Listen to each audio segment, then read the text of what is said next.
Hi everyone and welcome to SuttonsDaze. Okay, I'm super excited about this. I think this is going to change my life. Yeah, okay, probably not, but it's going to change some of my canning for sure. And it's probably going to change some of yours. So we are going to start steam canning. Yes, we are. Now, I had it all in my head that I was going to can up some jam and take you guys along. And I'm like, I have received so many comments going, oh, great, I picked up a steam canner and I haven't tried it yet. And so honestly, I thought it best that we kick this off with this is the steam canner. This is how we put it together. This is some of the information. And of course, I'll put a link to the blog where I have assembled a whole bunch of different information on it that will help you in your steam canning journeys, I hope. Definitely let me know. Okay, so that link will be down below in the description box. But we are going to assemble our steam canner. Super fun, super easy. And then we're going to do a trial run so I can show you what it does. I'm so excited. Okay, let's get going. Steam canning. Excuse my A&W root beer. This is not a sponsored video. Okay, so this is all the pieces and parts of the steam canner. And so we are going to go through the manual. We're going to put it together.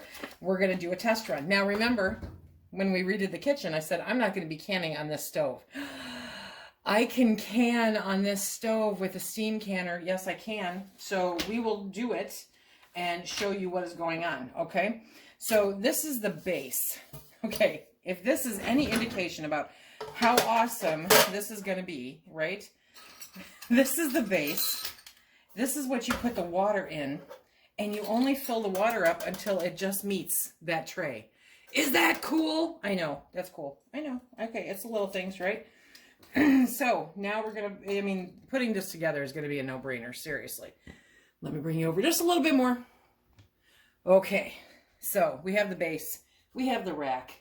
We have the top, right? And it says Fruit Saver on top. Look at shiny new. Do you not just love shiny new stuff? I know. Me too. Okay. And then we've got... Then we have the doohickey on top. What do they call that? The knob, which also happens to be kind of like a gauge, right? Let me see if I can get you in. See that, right? So you have to figure out what zone you're in, and that determines your altitude and what you can at. I'm very excited about this. Have I mentioned that? Okay. So they give you these 3 pieces and the lid. And so now we're going to, or 4 pieces. 4 pieces and the lid. And so now we're going to put these together. So we have the skirt, okay? And then we have the knob. I think that's the right way. And then we have the ring, goes on like that. And then we have the indicator. They call it the indicator. So we're going to put all this stuff together according to the directions. We're going to take off, there you go. We're going to take those off, okay? And then, we're going to turn this upside down. And apparently, we put, okay, how do we do this, Lise? Okay, so we put it in the black thing. Did you see that? See, you put the indicator in the whatever, the black thing. You put that right, put that there, okay? And then we put it over the bottom. But we have to take the screw and the nut. We have to find the hole by feel because I have the camera in the way. There we go. And we're going to screw it on. Now, you would think that's not brain surgery, right? Right. Okay. It kind of is. Oh, it kind of sort of is. So let me see if I can do this better with a different tripod. We have the indicator, right? And we have this. There we go. And they fit together. There's little notches right there. Let me see if I can show you. Little notches right there. It fits right in, okay? And then we put that on top of the black thing, okay? And then there is no good way to film this. Okay, so we're going to do this again. Okay, So we have the indicator, right? And we put that into the ring. There are little notches there that match up with these on the indicator. You want to line them up, and it sits right in there beautifully. You're going to take the knob, and you're going to have the big side up, and you're going to set the rest of that in there, okay? Then you're going to flip it upside down, and you're going to put the skirt on as such. Then, yes, then you're going to take the top, and you're going to put the screw in the hole, and you're going to screw it onto here. Now, seriously, this is probably the hardest part about the whole thing, you guys, okay? I don't know why they have you turn it upside down. It makes no sense to me, but putting stuff together rarely makes sense to me. So I'm holding the screw underneath, and maybe that's why. It does have, you can use a screwdriver, because I'm getting nowhere quickly. What a pain. Okay, for giggles, you should have a Phillips head screwdriver.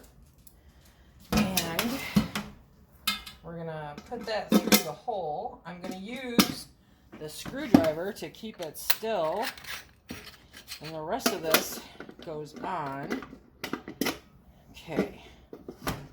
Now we are going to screw it in. Oh, yes.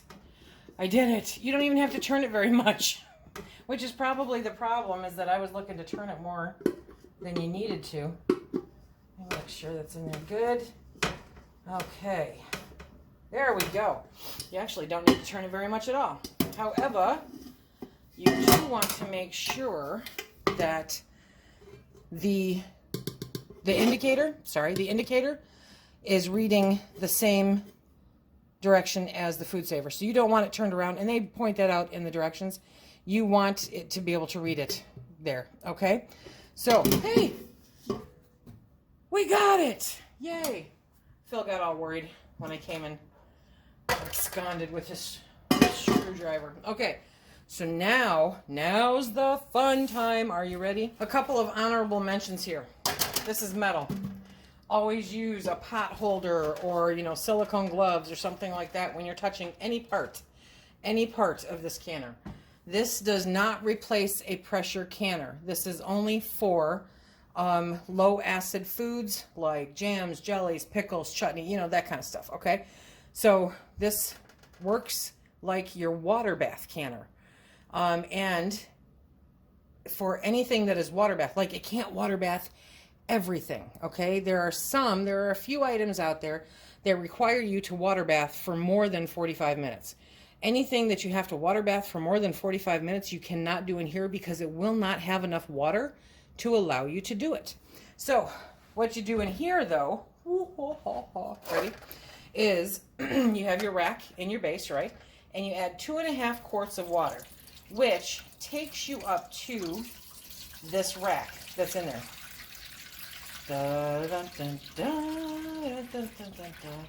And there we go. You don't want to go higher than the rack. Okay, so that's your rack. This is gonna be so much fun. Treat this like the tool that it is, okay? Be cautious. Don't let your kids play with it, that kind of stuff, okay? It does say, which, causes me a little concern over time, because we do have a well and we do have a water softener. It says that using softened water may cause damage to the water pan over extended use. Most water softeners use salts, which when continually concentrated through use may cause corrosion of the metal. This can be avoided by starting with cold water, as most home water softeners do not soften the cold water lines to the kitchen sink. Okay. Yeah, so the water in the kitchen is softened here. I don't know about where you are. So just be aware that can happen. If you want to, you can, get distilled water and do all that stuff. But, it's just one of those things that you go with. Here's the deal, guys. This is under $50. This is under $50, and it's a tool that is going to last me a good long time. mainly because I do a whole bunch of pressure canning, not very much water bath canning. And my favorite part is that I'm using 2.5 quarts of water, right? I mean, that saves so much water. So any of our states that are dealing with water restrictions, huge benefit, right? And it saves on energy use because you're not having to heat and maintain the heat of all that water. And I'm just, yeah, super, super excited. So the difference between steam and water bath is that water bath canning is the process of immersing the jars in water and using the boiling water to raise the temperature of the jars. Steam canning is the process of boiling the water below the jars and using steam to heat the jars. The advantage to steam canning is that it saves time, energy, and water. As a result, steam canning is a much quicker and more efficient method. Who doesn't love that? You guys know me. My time is money. Money is time. I value my time at a high dollar amount. This is wonderful. Same rules apply with this as with any other canner that you use. Never, ever, never, ever, never let it boil dry. You will ruin it. Okay? So just don't do it. So when you are determining your altitude, right? it spells it out for you on the indicator knob. Will that focus? Kinda. There you go. Okay. So it actually says 0 to 300 feet in altitude, you're in zone 1. 3,000 feet to 6,000 feet is zone 2, and 6,000, I had that, not enough zeros. 0 to 3,000, you're in zone 1. 3,000 to 6,000, zone 2. 6,000 to 9,000, you're in zone 3. Okay? So I'm in zone 1, just in case you were wondering. Yes. So we are going to put this on here. We are going to face it forward, okay, so that you can read it with ease. Remember, when you're doing this, okay, when you take this off, you want to be careful where you place this and how you place this. You don't want to put it over heat. You don't want to turn it upside down on heat because it will mess with your indicator. It'll ruin your indicator. You have to get a new one. Nobody wants to do that. I'm going to turn on my burner while we chat. So one of the interesting things, right, is, okay, so you place the rack with the flat side up. You fill the water pan with approximately 2.5 quarts of water. You preheat the water.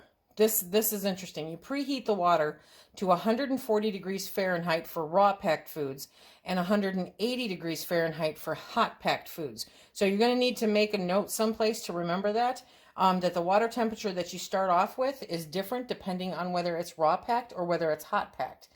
So what is the difference between canning in a steam bath as opposed to a water bath? That's about it, okay? Because you're going to process it for the same time for the approved recipes that you find like on the National Center for Home Food Preservation, okay? So you're going to follow that same time. You got to bring it up to pressure. You'll see what the pressure is. And it says that it takes anywhere from 20 to 45 minutes depending on the stove. So it really depends on the stove. So you're going to place your prepared jars on the canning rack. Now, the cool part about this, it'll hold 7 quarts or 8 pints. You can put 7 quarts or 8 pints in there for a canning session. You're going to put the lid on so that the vent hole is towards the back. Vent hole? What vent hole? That vent hole. Yes. So you want to put that towards the back, which means that the food saver or the fruit saver emblem is up front. Okay. So you're going to set it up that way. Make sure you know which zone you're in. Very important for your altitude. And then turn your burner up so that the water comes up to a vigorous boil. When you're processing, you're going to start your processing. This is going to be the question mark for a lot of people. You're going to start your processing, okay, when the needle reaches the maximum point as recorded from the temperature indicator. So when it reaches the maximum point for zone 1, that is when we will start. And you want to be sure to check out this manual. The manual is very, very important. And then once it reaches that maximum level, that's when you start your time and you go. So we're going to see how long this takes until it starts doing its bubble, toil and trouble. Okay, I'm gonna try to do this. Do you see the green? When, like for zone 1, I have to hit that dark green area. okay, any of the green areas, that's when you're coming up to the temp necessary in order to start your timer for I wanted to point out something while I had a second. This is how easy it is to lift. There's hardly any weight to this. Okay, I've mentioned before that I had some issues with my wrist. I tore some ligaments in my wrist. They did surgery. It didn't get any better. I think it actually got worse. So lifting heavy things like heavy pots of water, like some of my cast iron pans, has become rather difficult, and I'm assuming is going to get even more difficult. But this is just exactly that easy. It's very, very light. So we're going to bring this up, okay? It's got to come to a vigorous boil. We're going to watch that indicator and make sure that it gets to that green zone, and then we have to start adjusting our temperature. So in literally 3 minutes maybe, okay, you can hear the water boiling in there. Now this stove, bless its beautiful heart, okay, has basically two temperatures, high and very low. So we're going to see how this works. But the gauge is climbing. Let's see. The gauge is climbing. Come on, focus. So when it gets over to the green on the top there, that is when we would start our canning time.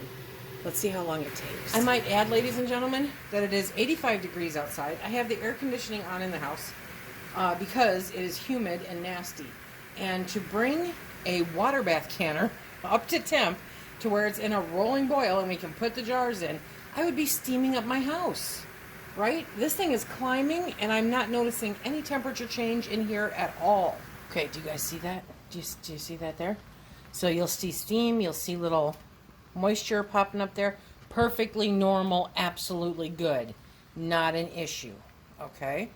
So that'll happen. We're definitely climbing the charts here. Yes, we are. I checked my time so I can see how long from when I mentioned that it takes to get up to the level, but that is normal. So don't panic when you see that. 2 minutes, seriously. Now it is doing a little bit of spitting, okay? Again, perfect. Look, it's jiggling. I didn't do that. It jiggled on its own. And we are trying not to steam you up, but just now hitting near that green. So probably a total of like 3-ish minutes, 3 to 4 minutes total. And I know you can see the steam and it's jiggling and that's all normal. Now the thing is, they're recommending that you want to do this test at least, once a year. And if you can someplace differently, like a different location, or if you can on a different stove, you're going to want to test it there too, because it will act differently. So that was kind of interesting to know. Okay, where are we at? Where are we at? We're almost there. We're almost there. Keep going, keep going. Now it does say that once it starts rocking and rolling like that, you can very, very slowly adjust your temperature on your stove so that it stops doing it, okay? But mine just regulated itself. See there? I have officially hit my green zone, okay?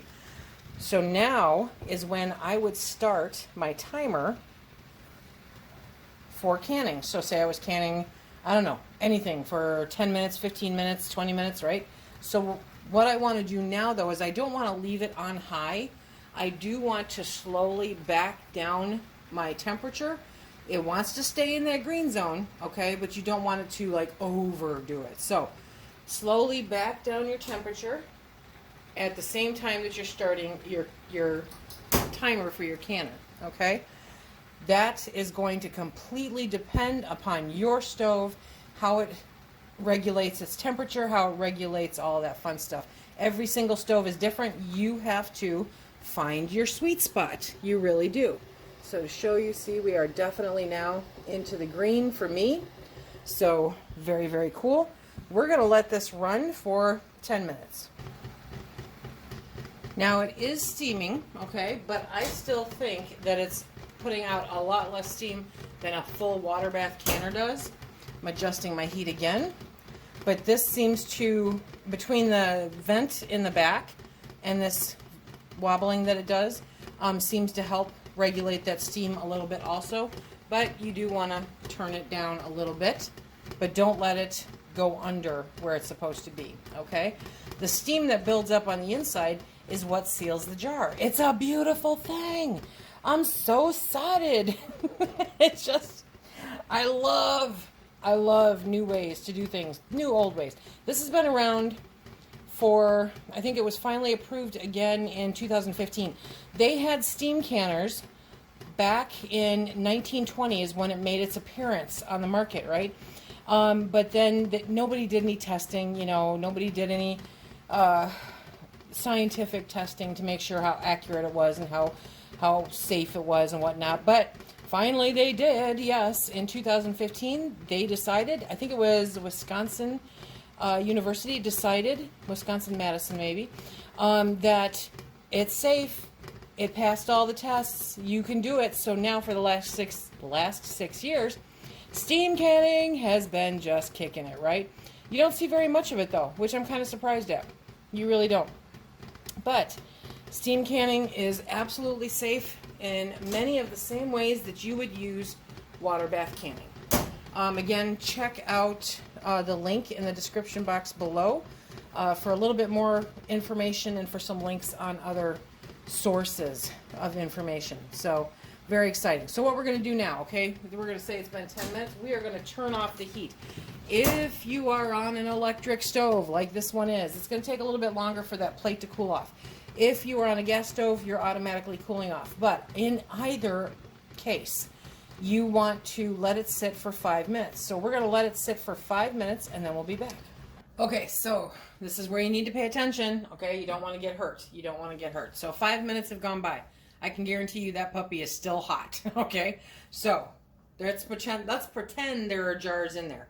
You're going to take some hot pads or something like that, and you're going to take this lid and you're going to tip it away from you, just like you do with the pressure canner. You want that steam to go anywhere but at your face. So you want to push it away from you, okay? And then move it over to the side. Now, that's it. The jars, like, you can let them sit there for a couple minutes, okay? Or you can use your jar lifter and you can pull them off and set them on a pad. Let them cool like you normally would. Test the lids and the rings. You'll start hearing them ping. It's a beautiful thing. You do want to let it sit for 5 minutes though, because as some of you more experienced canners know, if you do the sudden temperature change too quickly, you know, it's not necessarily good. So take that 5 minutes, let it sit there with a lid on it, then take the lid off. Can you grab it by the indicator and stuff on top? Absolutely you can. But tip it away from you. Always tip it away from you, okay? Set it to the side someplace where it's not over heat or a flame or anything like that, because you don't want to ruin the indicator. You guys, that's it, okay? That is it. You have now steam canned something amazing and tasty, and you can let this cool off and then dump the water, or, you know, if you have enough water left in there, start it again. But remember, do not run this dry. This is so exciting. I'm going to leave you a link as to where I picked this up, and we are going to be steam canning. It's steam canning season for me. I'm sorry. Steam canning season.